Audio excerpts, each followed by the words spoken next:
اور میرا یہ ذاتی تجربہ ہے جو میں نے تھوڑا بہت دین کو پڑھا ہے کہ حضور نے کوئی ایسا کام نہیں امت کو سکھایا جو مہنگا ہو، جو کرنا مشکل ہو کہ یہ سنت ہے پر مہنگی بڑی ہے، ایسی کوئی چیز سکھائی آپ سمجھیں اس بات کو، ورنہ پھر دین پہ عمل بھی امیر ہی کرتے، غریب رہ جاتے۔ نبی پاک صلی اللہ علیہ وسلم سونے کی انگوٹھی پہنی، کل صحابہ نے پہن لی۔ اگلے جمعے نبی پاک علیہ السلام نے نا یوں اتار کے سونے کی انگوٹھی لوگوں کو دکھائی، فرمایا بھی یہ سونا ہے، یہ اللہ نے حرام کر دیا، مرد نہیں پہن سکتا۔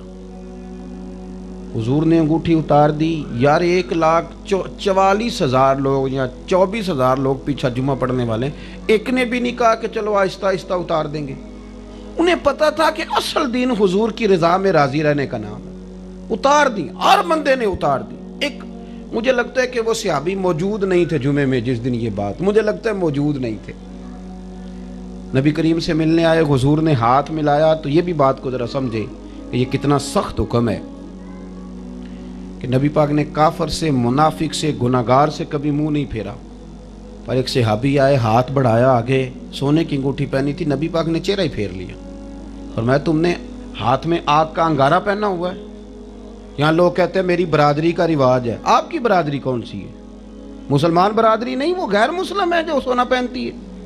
کیونکہ مسلم برادری کے اندر تو مرد کے لیے حرام ہے، تو وہ کون سی برادری ہے جس کا میں اور آپ ذکر کر رہے ہیں؟ یہ کیا داستان ہوئی؟ میری اور آپ کی برادری وہی ہے جس کو نبی پاک نے برادری قرار دی ہے، باقی کیا مطلب میرے خاندان کا مسئلہ اور میری قوم کا، یہ کیا بات ہوتی ہے؟ یہ تو کچی باتیں، یہ تو پلپلے لوگ یہ اس طرح کی باتیں کرتے ہیں۔ ختم ہو گئی بات۔ ہزاروں قومیں وجود میں آئیں دہر میں خشک و تر کے رشتے سے، پر ہم نے بنیاد دوستی رکھی یاد خیر البشر کے رشتے سے۔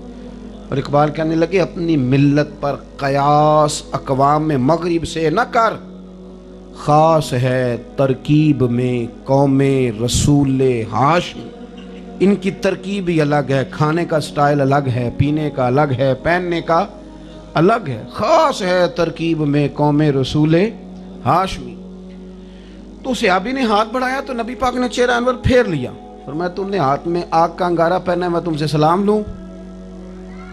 یا رسول اللہ کیا غلطی ہوگی، سونے کی انگوٹھی پہنی ہوئی ہے۔ انہوں نے اتار کے پھینک دی۔ حضور بڑے راضی ہوئے، ہاتھ ملایا، محبت ہوئی، اللہ کے حبیب چلے گئے۔ لوگوں نے کہا کہ وہ انگوٹھی اٹھا لو، سونے کی ہے، بیوی کو دے دینا، خاتون کے لیے تو جائز ہے۔ تو صحابی کا نظریہ دیکھیں، کہنے لگے جسے نبی پاک نے پسند نہیں کیا میں دوبارہ کبھی ہاتھ ہی نہیں لگاؤں گا، مہنگی ہے، سستی ہے، کروڑوں کی ہے، اربوں کی ہے، پڑی ہے تو پڑی ہے، گرا جو ان کی نظر سے وہ سنبھل نہیں سکتا۔ تو اپنی زندگی کے اندر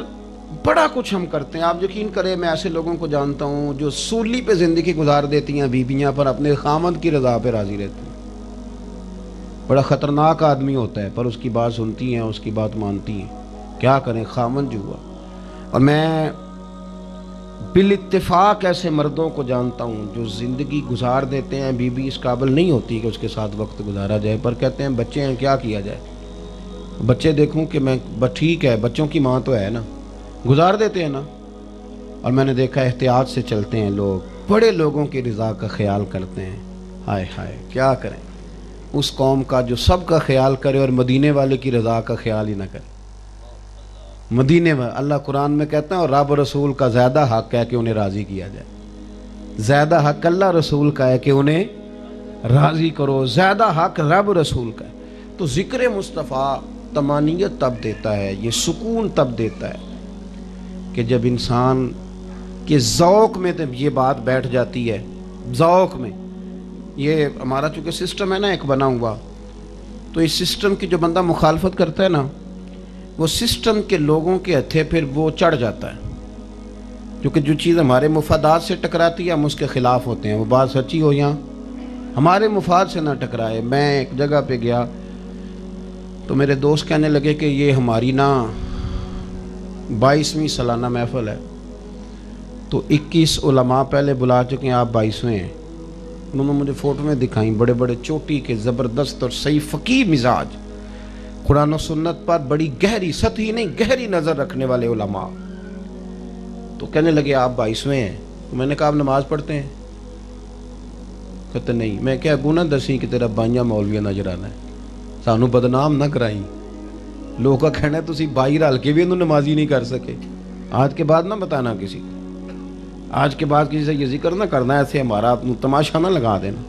نسبت آپ اس طرح کریں کہ اس پہ کوئی اثر بھی تو نظر آئے نا کہ کہانی سنانی ہے خالی میں فلانے سے بھی میری دوستی فلانے سے تو بھئی آپ کے اوپر کوئی اس کا اثر بھی تو نظر آنا چاہیے نا اس کا طور طریقہ بھی تو نظر آنا چاہیے تو ذکر مصطفیٰ کریم علیہ السلام کا معاملہ یہ ہے کہ ہم تھوڑا سا نا غور کریں کہ حضور کی رضا کس بات میں اور نبی پاک کی ناراضگی اگر یہ مزاج بن جائے نا اور ہمیں وہ چیزیں اچھی لگنے لگیں جو نبی پاک کو لگتی ہیں ہمیں وہ چیزیں بھلی لگنے لگے کسی نے حضرت خدیجہ تو ایک بڑی خوبصورت بات یاد آئی میں تو ختم کرنے لگا تھا حضرت خدیجہ الکبریٰ ملکہ تھیں اور عورتوں کے مزاج کے اندر یہ ہوتا ہے کہ چونکہ کمزور ہوتی ہیں طبیعت کی تو گھبرا جلدی جاتی ہیں غربت بھی نہیں برداشت کر پاتی تو سیدہ خدیجہ الکبریٰ رضی اللہ تعالیٰ عنہ بہت امیر تھیں جب حضور کے ساتھ نکاح ہوا اور ان کی اپنی جائیداد تھی دولت تھی پھر انہوں نے دیکھا کہ نبی پاک کو نا غربت پسند ہے حضور کو فقیری پسند تھی فقیری پسند تھی تو سیدہ خدیجہ نے نا سارا مال ہی اللہ کے راستے میں قربان کر دیا سارا مال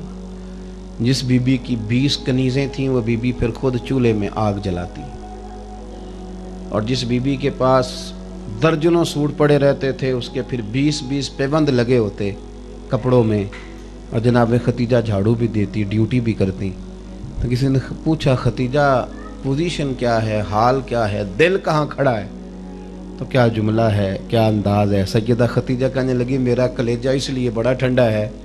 کہ مجھے وقتی سطحی اور لوگوں کی نظر میں سہولتیں میسر نہیں پر میں اس جگہ کھڑی ہوں جہاں مدینے والے رسول مجھ سے بڑے راضی ہیں نبی کریم مجھ سے راضی ہیں کہ حضور کو فقیری پسند تھی تو ہم نے فقیری اختیار کر لی تو زندگی کے اندر ورنہ یہ جہاں تک تعلق اس بات کا ہے کہ ہم دنیا کے ساتھ مل کے چلیں گے تو کون چلا ہے نہ کچھ چل سکا ہے نہ ہم نے آج تک کسی کی شہرت سنی ہے ہاں البتہ ہم اپنے آپ کو ضرور راضی کر لیتے ہیں وقتی طور پہ کوشش کریں کہ جس کام میں نبی پاک کی رضا ہے اس کام کا حصول کرنے کی کوشش کریں چلیں ایک ایک کر کے شروع کریں گے آہستہ آہستہ کر کے شروع کریں گے تو قریب ہوتے جائیں گے اللہ تعالی ہمیں موقع عطا کرتا جائے گا لیکن قرب اور پھر ایک وقت ایسا آیا کہ بعض صحابہ کے لیے حضور نے یہ دعا فرمائی ایک حضرت صدیق اکبر کے لیے ایک حضرت عثمان غنی کے لیے فرمایا اللہ میں اس سے راضی ہوں تو بھی راضی ہو جا یہ اعزاز سب سے راضی تھے لیکن نام لے کے جو ہمیں چیزیں میسر آتی ہیں سب تمام صحابہ سے راضی تھے تو اس لیے کوشش فرمائیں تلاش کریں اور ہمیں پتہ چل جاتا ہے ہمارا دل گواہی دیتا ہے کہ آج میرا اللہ مجھ سے راضی ہے کہ ناراض ہے آپ یقین کریں اگر آپ صاحب ایمان ہیں تو آپ شام کو تھوڑا نظر کریں تو آپ کو اندازہ ہو جائے گا کہ آج وہ راضی ہے کہ ناراض ہے آج نبی پاک مجھ سے راضی ہیں کہ ناراض حضرت امام سخاوی نے القول البدی میں لکھا ہے کہ میں 10,000 بار درود شریف پڑھا کرتا تھا پھر ایک دن آیا کہ میں نے کچھ بھی نہ پڑھا پھر دوسرا دن آیا تو کچھ بھی نہ پڑھا پھر تیسرا دن آیا تو کچھ نہ پڑھا تو فرماتے رات کو میرے دل میں خیال آ اوہو تو سونا ناراض ہو گیا تو 10 دفعہ بھی نہیں کہتے پھر میں نے 4 پائی پہ چیخیں ماری میں رو کے اٹھا اور پھر میں تڑپا اور پھر میں نے سجدے میں گر کے کہا اللہ میرے اوپر مہربانی فرما تیرے حبیب مجھ سے راضی رہیں فرماتے ہیں پھر مجھے سمجھ آ گئی کیا مجھے معافی مل رہی ہے پھر میرے دل کو سکون ہونے لگا پھر میں نے دوبارہ سے درود شریف شروع کیا تو اللہ نے پھر مجھے اس پر استقامت عطا فرمائی اللہ کریم مجھے اور آپ کو نبی کریم علیہ السلام کی صحیح سچی کھری اطاعت کی فرما برداری کی دروازہ رسول کی گدائی کی توفیق عطا فرمائے آخر دعوانا ان الحمدللہ رب العالمین